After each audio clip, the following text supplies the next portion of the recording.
Have an involvement with the Jewish communities? I think that's my favorite thing that I do. I started with my kids when they were both in Akiva. When Marcus was there, I would work, with the PTA, and we first we did lunches, and then we did auctions, and the dinners that we would do, and then you break off and you go into like Bnei Zion. Mm-hmm. We had Bnei Akiva, which was the youth group that we were involved in. And we had a shaliach from Israel who came, and then we had one that came down from New York that also worked with our kids, which was Bnei Akiva.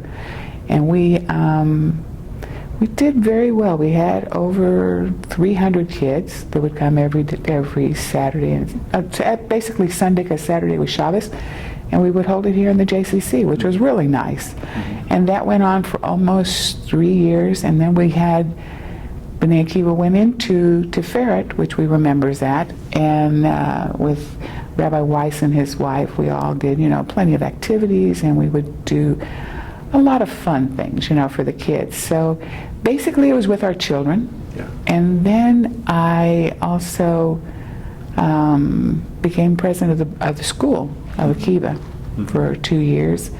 And after that, I started work with Jewish Family Service. And I did, like their Meals on Wheels, and then they did their senior trips, where they would do some of the seniors with people who could drive still, and then they would take them to the theater and wherever. And then we broke off there, and we started Centerpieces for Tzedakah. And these are centerpieces that had a correlation with the food pantries. So what we did is the packages that we would use would be all kosher packages. We would empty them, and we would make them into centerpieces. Tie them up, put whatever colors you want on them, and the project took off. We did the project for almost 15 years. Wow. And I think it's still going. But it was beautiful to see an idea that came out of St. Louis, and Janine Pullman and I think it was Sue Schwartz, and my friend Jenny Reisberg, and a bunch of other people within the community. So we had like the nations, because I had people from Israel that helped us, Spanish people helped us, people from the community, and it was a way that we grew to know people and friendships that were made. And I had one friend of mine, her name is Selma. She would come in and she would tell me, I'm not doing it. I can't do that. I said, Selma, you can do it. She was my right arm. After that, she did anything and everything. But it's nice because you really find people who don't have things to do. This keeps them busy, gives us an opportunity to help within the community. And when Katrina came, and we had all the people that came in to do the food, they displaced us from there, from Jewish Family Service, and we came to my house, and we did centerpieces at that time still. We must have done 4 big orders that had to go out because we already had them on the books. So we would make them, and the people would come and pick them up. But it was amazing to see our community come together. And there was one shoe place, J. Renee on Preston Royal, who donated over 2,000 pairs of shoes. Mm. It was just phenomenal. And the people who volunteered, who came, and they worked so hard, it was truly, I can only tell you, it was truly a labor of love for the people who did. Yeah. And Michael Fleischer, we had gone on the mission to Israel. It was, 400 of us. Mm-hmm. El Al personally came to DFW, picked us up, and took us directly to, so you did not pass go. You did not have to go to London and wait, And it was a beautiful trip. So I met him there, and I liked him so much that I said, no, I got to work for this man. And that's where our relationship was. So I worked with them for a long time, and I worked at Tiferet. I served on the board of directors, and it was so funny. I was doing several jobs, so at that time, Bruce Feldman was the president. He says, no, we need to honor you and make you an Eshetz Heil. I said, no, you don't. But he did anyway. So they honored us. They honored me at an Eshetz Heil dinner, and then they did a dinner, I can't remember if it was 2007 or 2009, they did the Pillars of Strength, where they honored the Altmans and us. So, at a young age, you've been honored. You're like, okay, what did I do? But it was very gracious of them. So we, and we still have our hands in the community. Right. Whatever we can do to help, we're there. Right. And it's a lot with the synagogue that you belong to, a lot with our children, and I'm still active with my kids at Akiba. So that's where my love is, right there. The year that they honored us with Bnei Akiva, they were going to bring in Ariel Sharon. Something happened, they couldn't bring him in. They brought in the IDF guy. Wonderful, wonderful person. And I think they had over 500 people at the Sheraton. It was just a beautiful, beautiful evening. Wow. And we also brought in Netanyahu. It was incredible. That year was really unbelievable. We had all the kids from Bnei Akiva. We went to the airport, and you would have thought he would have gotten off with bodyguards, whatever. He walks off the plane with the guy that came in from the newspaper from Israel, because he came in first and we were with him, and he walked Netanyahu right off the plane. All of us got to see him, shake his hand, whatever, and then we had the dinner at the hotel. It was phenomenal to have him here. What a speaker. Just impressive. And that was the year my son was able to give him the present from us, and they gave him a little 10-gallon hat from Texas, and he has it. He has it. Yeah. Esther, 1950, El Paso, Texas, but you didn't stay there long. Let's go back. What do you remember when you were a little girl? Oh, I can remember my grandmother used to live with us. She was from Turkey. And it was so funny because that was the agreement my mom and dad made when they got married, is that his mom would come and live with us. So she basically was there most of my life. Wow.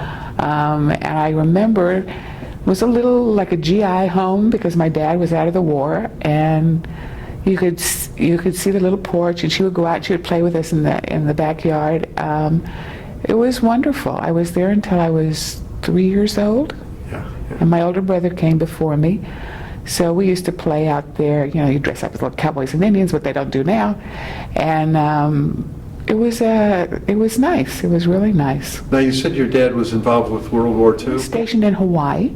So I'm not sure if he was in Okinawa or not, but I do know that he was in the Army, and he got out in 47. And he married my mom. He took her to El Paso. And then from there, I remember Mom used to walk, and they had all the hills in El Paso. She developed, what do they call that, where you can't breathe? Asthma? She developed asthma. She couldn't speak English, and all the little neighbors would come over, and they wanted to drink coffee with her and everything. But, she learned. She learned English, and then she became pregnant, so she had the kids. But she was sort of like a war bride, as they called them in the 50s. Yeah. So it was a nice experience for us. Now, you were telling me your background is from all over. It is. It is. Tell me where everybody's from. My mom was born in Mexico City, and her older siblings, I think 3 of the other siblings, were born in Cuba. And then 2 other ones besides my mom were born in Mexico City. And my dad was raised in Turkey. He came to the States when he was 7, 8 years old to New York. Came in Ellis Island. And my grandmother came over with all 3 of the kids. And they lived in New York, in Trenton, New Jersey.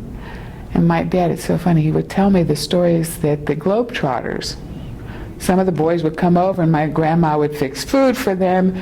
So they became a little Jewish, But it was nice. I mean, he grew up and he played the violin, and it was a great experience that I will never forget. He used to tell us the stories.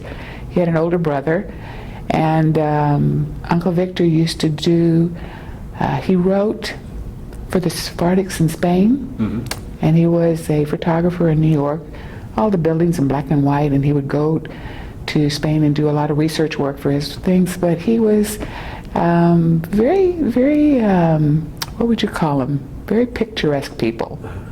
And they came from there, my father and his buddy Pike, after they got out of the service, they decided to hitchhike from Jersey all the way to California. Oh, gosh. So they had to come, and they got into Mississippi. Well, in Mississippi, it was so funny. He says, we were selling pantyhose. Well, P.S. the pantyhose had holes in them, and they were sitting on the side of the road, so they picked him up for vagrancy, and the judge says, okay, you guys don't have any price, I'll take you home with me. So the judge took him home, kept him out of the jail. And then they finally came, it was amazing. I don't know how they made it. And then they went all the way into California, and they got on the set of MGM, and they took them as extras.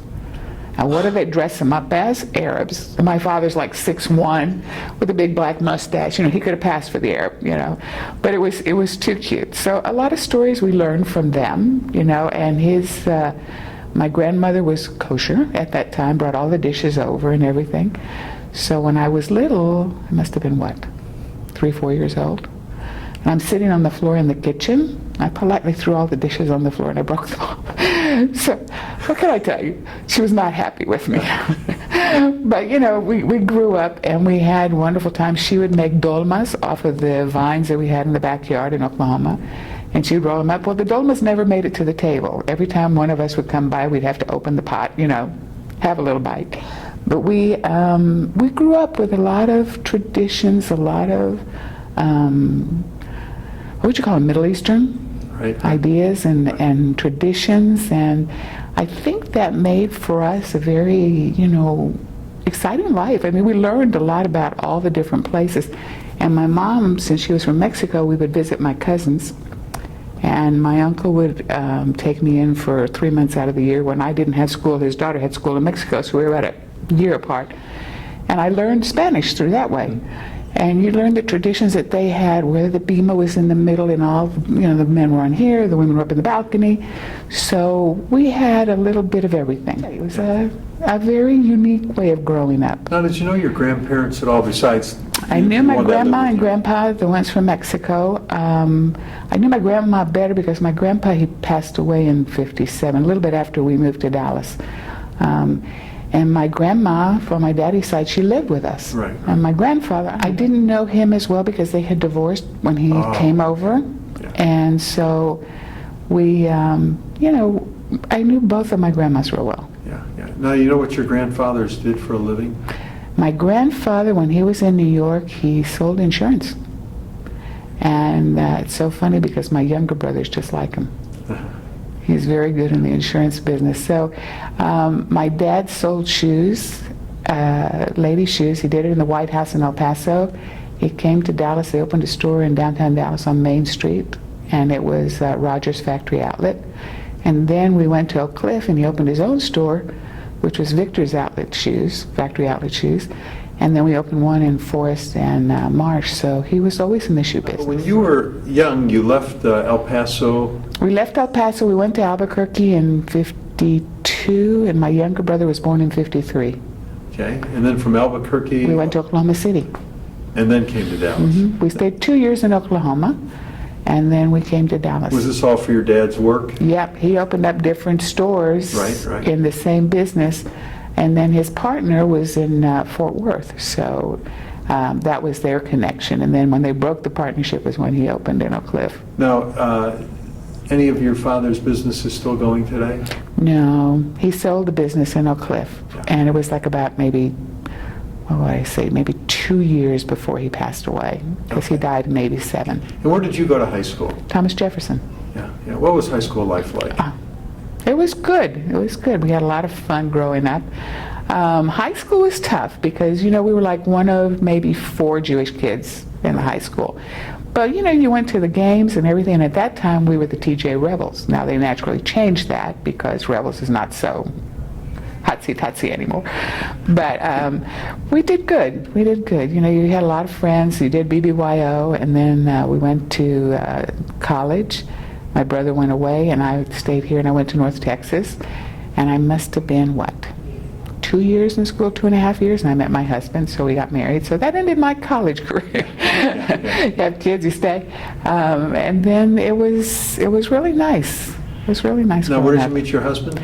I met him here. We were at a bar mitzvah down at the Fairmont, and he had just graduated from SMU. So he's so cute. He tells me, he says, "We're not getting married. I'm not getting married." I said, "Okay, fine."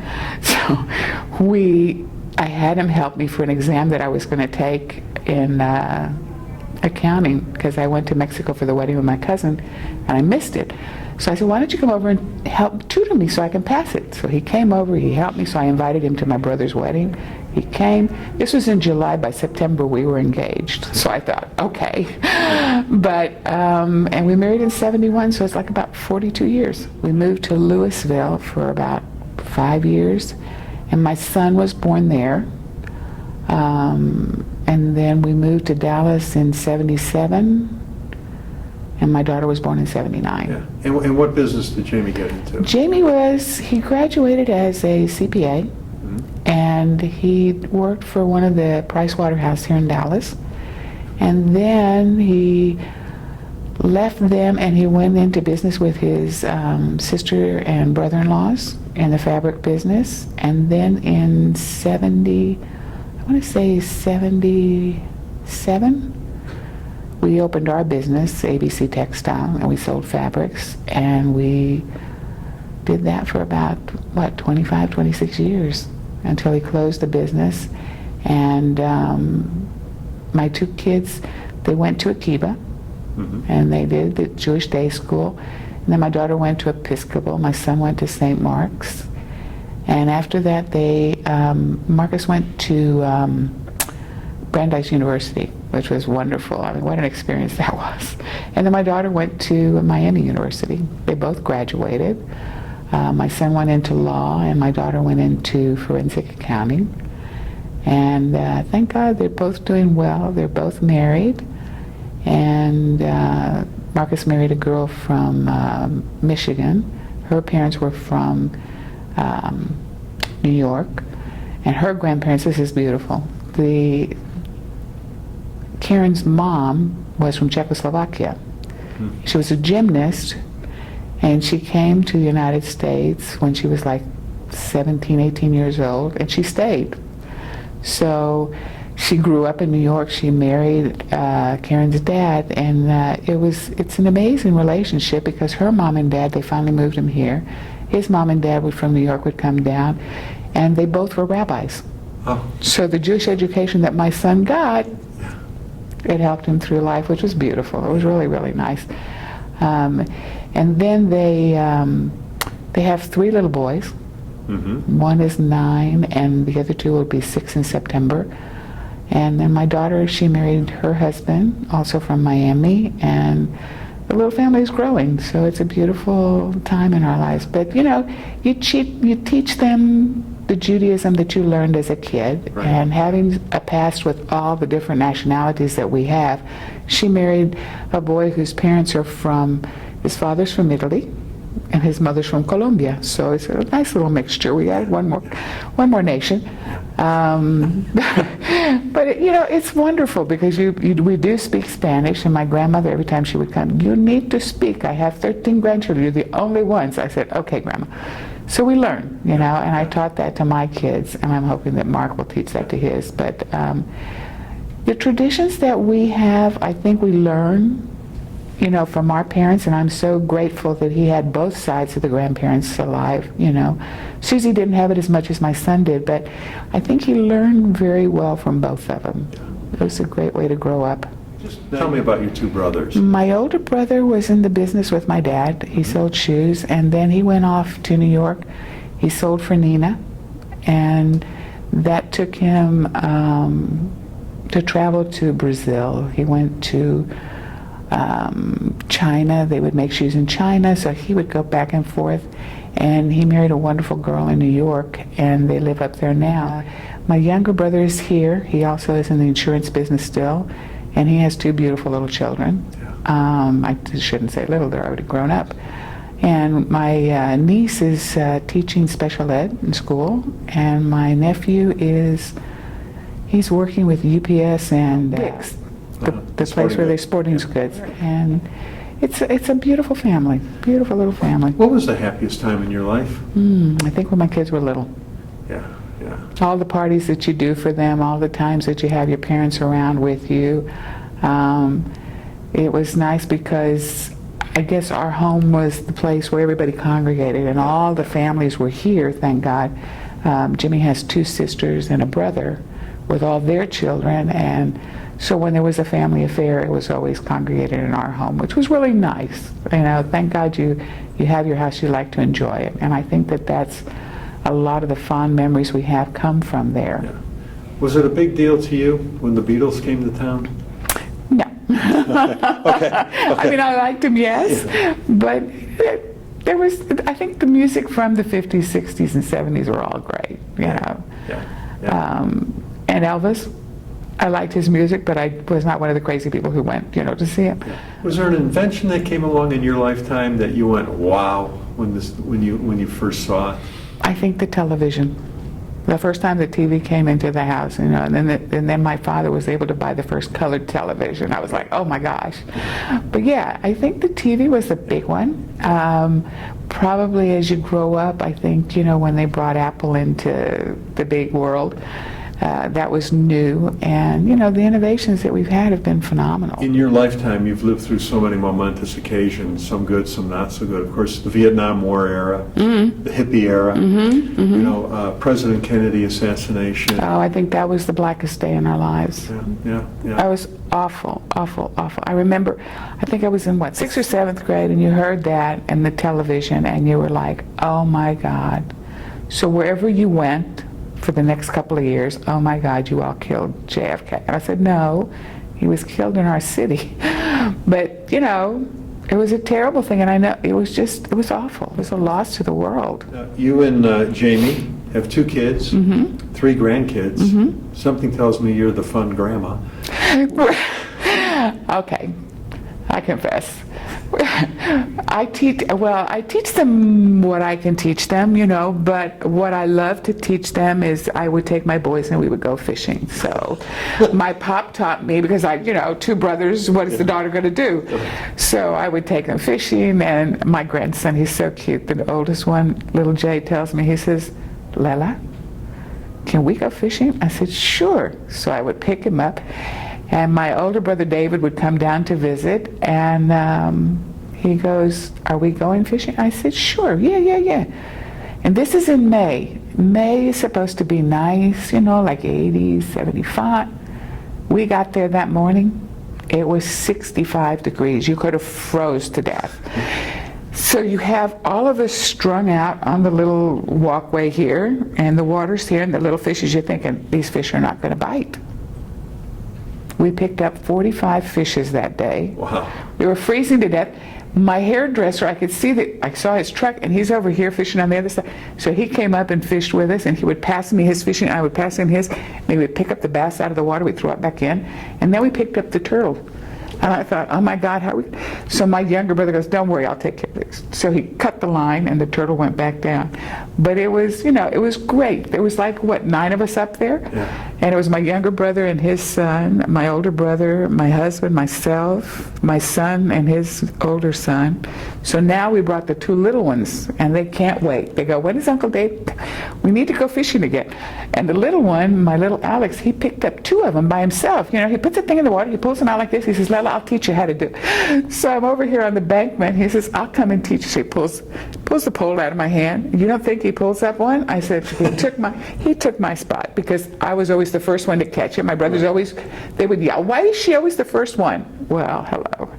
So then it was cute, because my dad always taught us how to play poker when we were kids, right? So my grandkids come over and they go, Lela, will you teach us? I said, sure. So they come and they sit down and they play, and you have to put the little chips for them and the cards, and I'm laughing because I'm watching them.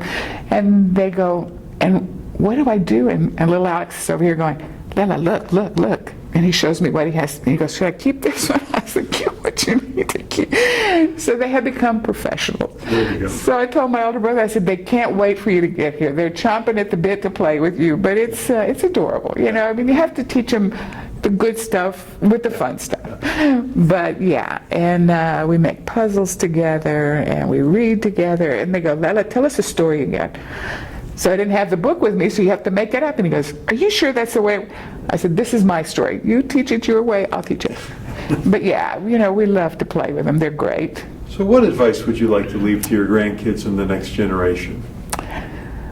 To be considerate of others, do kindness, do tzedakah. A lot of what you would like for people to be with you. I think they need to be conscious of how you present yourself, how you take care of others. I think it's a good thing for them to have that. And I see it when we used to take care of my grandma when she was elderly. I would like for them to be able to take care of us like that. You know, because that way, I think throughout their life, they will be people that think about others, that do for others, and it's a wonderful, warming experience when you do help other people, I think. And, you know, to teach them to love their religion, love the country that they live in, and hopefully one day maybe they will go to Israel like we did. It's a great experience, just wonderful. Yeah, my son went to Israel, and they put him on a kibbutz, and so he says, "Ma, 5 o'clock in the morning they have me up, and I have to go and get the chickens, because if I don't get the chickens, we don't eat that night." So you see him over there grabbing chickens like this. And he said, "Mom, it was unbelievable." And they learned how to pick cotton. And what was the other one that he did? There was one other thing that he learned, but it was amazing. It was amazing. He loved that trip so much, and it built the identity of who he is today. He is just incredible. He loves to teach his kids. He does Shabbos with them on Friday nights, and I think that builds who they will be. Right. And they're good little boys. And then while he was there, we were in northern Africa. We were in Tunisia, and we were on a boat, and so we stopped in Tunis. That was the day they invaded Kuwait. So you have a Jew in Tunis with an Arab-speaking guide. I'm thinking to myself, I need to get back on that ship real quick. And my son was in Eilat, so he's watching all of this happen. And he said, so we tried to do ship to shore. He says, "No, Mom, I'm okay. I'm safer here than if I was at home." So I couldn't wait for him to get back from that trip. That I think was one of the scarier times in our life, is to have our son right in the middle of all of that, and us too. So, and it was funny because when we did get back on board, there was an Israeli person on board that was watching all of the Jewish passengers come back on. So they were very, very. I guess they knew what was happening. They took care of it, and we were safe. So we got home. But yeah. I mean, a lot of experiences that you have, I don't think they will leave us. Good things. So I hope my grandchildren will have that same beautiful past that we have, and keep the tradition. Well, thanks for doing this today. My pleasure. You did a great job. Well, thank you. Thank you.